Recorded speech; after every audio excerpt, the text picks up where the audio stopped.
बानी पीटीआई को जिस्मानी या ऑनलाइन पेश करना मुमकिन नहीं। सुप्रिंटेंडेंट अडयाला जेल ने इस्लामाबाद हाईकोर्ट को आगाह कर दिया। इससे कबल अदालत ने बानी पीटीआई को 2 बजे बजरिया वीडियो लिंक पेश करने का हुक्म दिया। जस्टिस सरदार इजाज इसहाक खान ने कहा, बानी पीटीआई को 2 बजे तक ऑनलाइन पेश किया जाता है तो ठीक है, वरना 3 बजे उन्हें अदालत में लाया जाए। अदालत ने जेल हुकाम और IG इस्लामाबाद से बयान हल्फी तलब करते हुए समाअत 21 मार्च तक मुलतवी कर दी।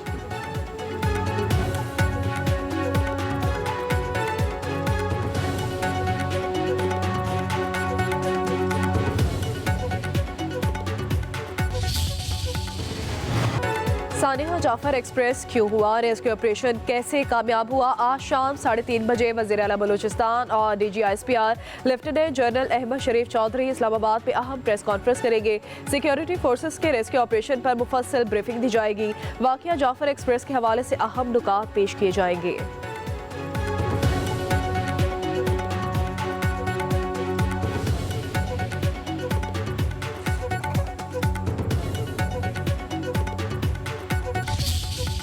सानिया जाफर एक्सप्रेस पर पूरी कौम अश्कबार है। इस वाक़े पर कुछ लोगों ने जैसी गुफ्तगू की ज़बान पर नहीं लाई जा सकती। मुल्क और फौज के खिलाफ जहर उगला जा रहा है।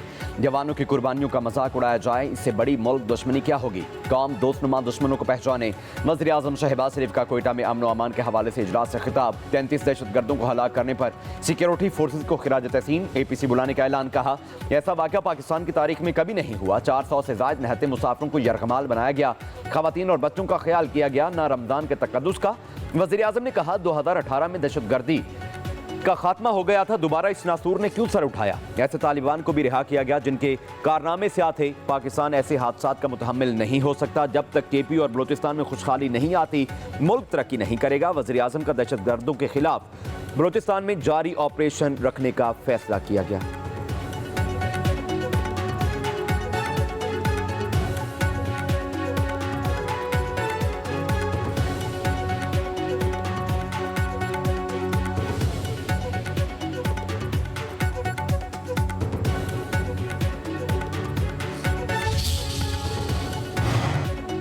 वज़ीर आज़म शहबाज शरीफ की ज़ेर सदारत कोयटा में आला सतह का सिक्योरिटी इजलास हुआ। Army chief general Asim Munir, governor और वज़ीर आला बलूचिस्तान वफाकी वज़रा ने शिरकत की। शुरका को अमन अमान की सूरत हाल और दहशतगर्दी के खिलाफ जारी कोशिशों पर ब्रीफिंग दी गई। दहशतगर्दी के खिलाफ ज़ीरो टॉलरेंस पॉलिसी बरकरार रखने के गैर मुतज़लज़ल अज़्म का इयादा किया गया। वज़ीर आज़म ने जाफर एक्सप्रेस पर हमले को नाकाबिले माफ़ी जुल्म करार दिया। वज़ीर आज़म शहबाज शरीफ और army chief general Asim Munir का CMH कोयटा का दौरा। जाफर एक्सप्रेस हमले के जख्मी और मुतासरा खानदानों से मुलाकात की।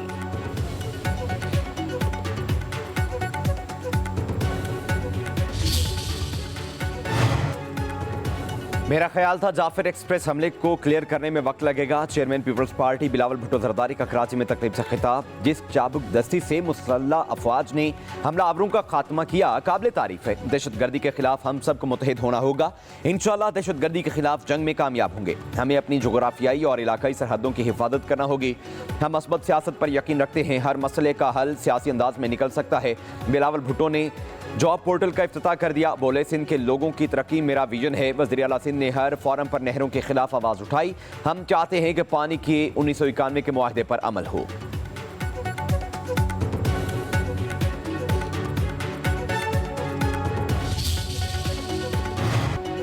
BLA की इस दहशतगर्दी की भरपूर मजम्मत करते हैं। हमारे जवान आए रोज अपनी जानों का नजराना पेश करते हैं।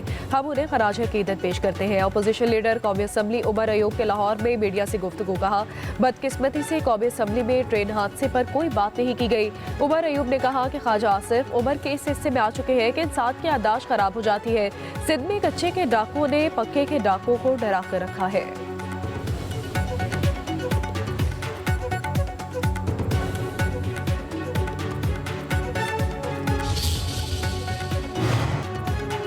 मुशीर इत्तलात KP बैरिस्टर सैफ कहते हैं, ख्वाजा आसिफ का पख्तूनख्वा में दहशतगर्दों का बसाने का बयान गुमराहकुन है। ऐसे इल्जामात दहशतगर्दी के खिलाफ नाकामी छुपाने की कोशिश है। कहा, ख्वाजा आसिफ किसी एक दहशतगर्द की निशानदही करें जो खैबर पख्तूनख्वा में बसाया गया हो।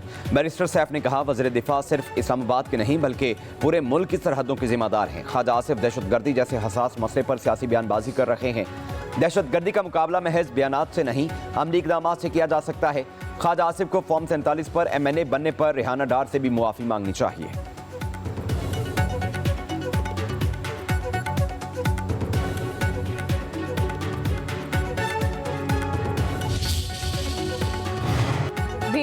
TTP का मकसद तकसीम और खौफ पैदा करना है। वज़ीर मुमलिकत बराए दाखिला तलाल चौधरी की कौमी असम्बली में तकरीर। कहा, सिक्योरिटी फोर्सेस ने बेहतरीन अंदाज में जाफर एक्सप्रेस हमले के बाद ऑपरेशन किया।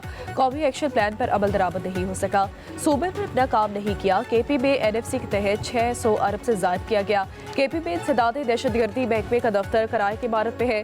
आपके लोगों में इस्तात नहीं है। सूबों की नाअहली विफाकी इदारों पर नहीं डाली जा सकती। वज़ीर मुमलिकत बराए दाखिला ने ऐवान में वजारत दाखिला की 1 साल कारकर्दगी पर बहस की पेशकश कर दी।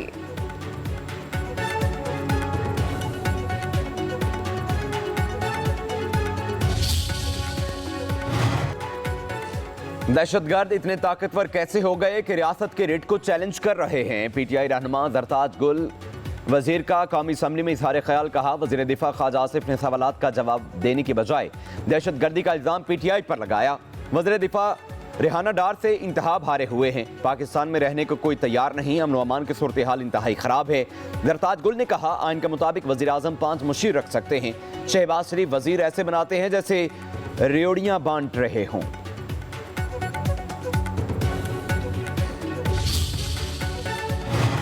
सोशल मीडिया पर मनफी प्रोपेगेंडे की तहकीकात बानी PTI की बहन अलीमा खान आज फिर JIT के सामने पेश न हुई। ज़राए के मुताबिक JIT ने अलीमा खान की सदा पर 19 मार्च को दिन 12 बजे फिर तलब कर लिया। अलीमा खान की जानिब से उनके वकील खालिद यूसुफ चौधरी JIT के सामने पेश हुए। IG इस्लामाबाद JIT की सरबराही कर रहे हैं।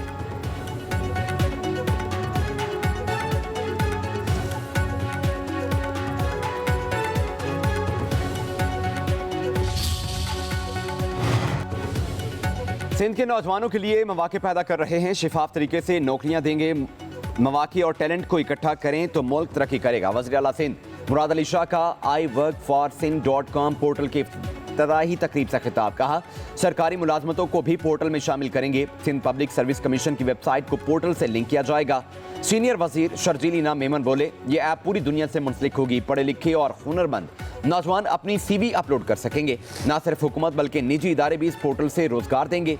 हुकूमत बिलावास्ता मुलाजमतें भी दे रही है। लोगों को हुनरमंद बनाने के मंसूबे भी बनाए हैं।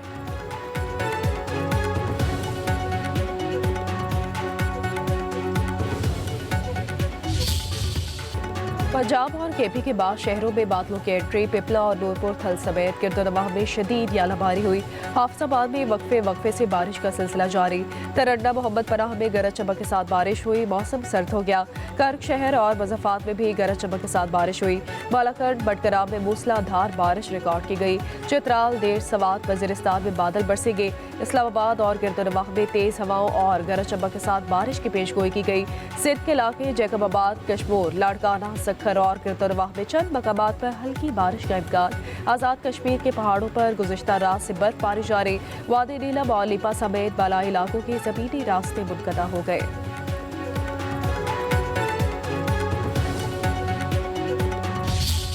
हुकूमत और IMF वफ़द में मुज़ाकरात का फाइनल राउंड आज होगा। ज़राए के मुताबिक IMF वफ़द की वज़ीर ख़जाना मोहम्मद औरंगज़ेब से मुलाकात शेड्यूल है। वज़ीर ख़जाना की तरफ से वफ़द के एजाज़ में इफ्तार डिनर पर मुलाकात होगी। टेक्निकल सेशन के बाद पॉलिसी सतह के मुज़ाकरात भी आज मुकम्मल होंगे। मुज़ाकरात मुकम्मल होने पर वफ़द अपनी जायज़ा रिपोर्ट मुरतब करेगा। वफ़द की जायज़ा रिपोर्ट के बाद एग्जीक्यूटिव बोर्ड $1 अरब की अगली किस्त का फैसला करेगी। आज बजट और मौजूदा माली साल के अहदाफ का जायज़ा लिया जाएगा। टैक्स शॉर्टफॉल और नए टैक्स अहदाफ के हुसूल पर ब्रीफिंग दी जाएगी। आलमी मालियाती फंड का इलेक्ट्रिक व्हीकल और सोलर पर दिए गए रिलीफ को खत्म करने का मुतालबा। मुज़ाकरात के बाद वफ़द आज रात गए वापस रवाना हो जाएगा।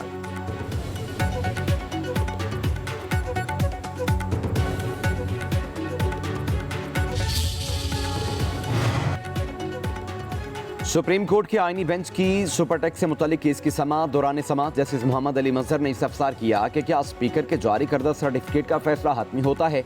क्या पार्लियामेंट किसी बिल को मिनी बिल करार देने का इख्तियार रखती है। सीनियर वकील मखदूम अली खान ने मुवाकिफ इख्तियार किया कि आइन के मुताबिक स्पीकर ही इस फैसले का मजाज है। अदालत ने केस की मजीद समाअत 7 अप्रैल तक मुलतवी कर दी।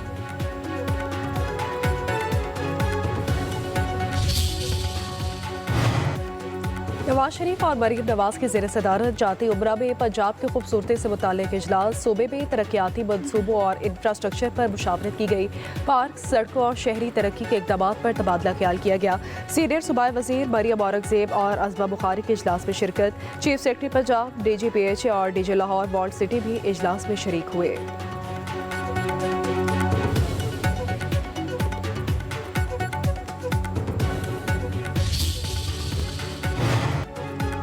साइफर केस का ट्रायल गैर जरूरी तौर पर जल्दबाजी में चलाया गया। इस्तगासा अपना केस साबित करने में मुकम्मल तौर पर नाकाम रही। इस्तगासा के शवाहिद केस साबित करने के लिए नाकाफी थे।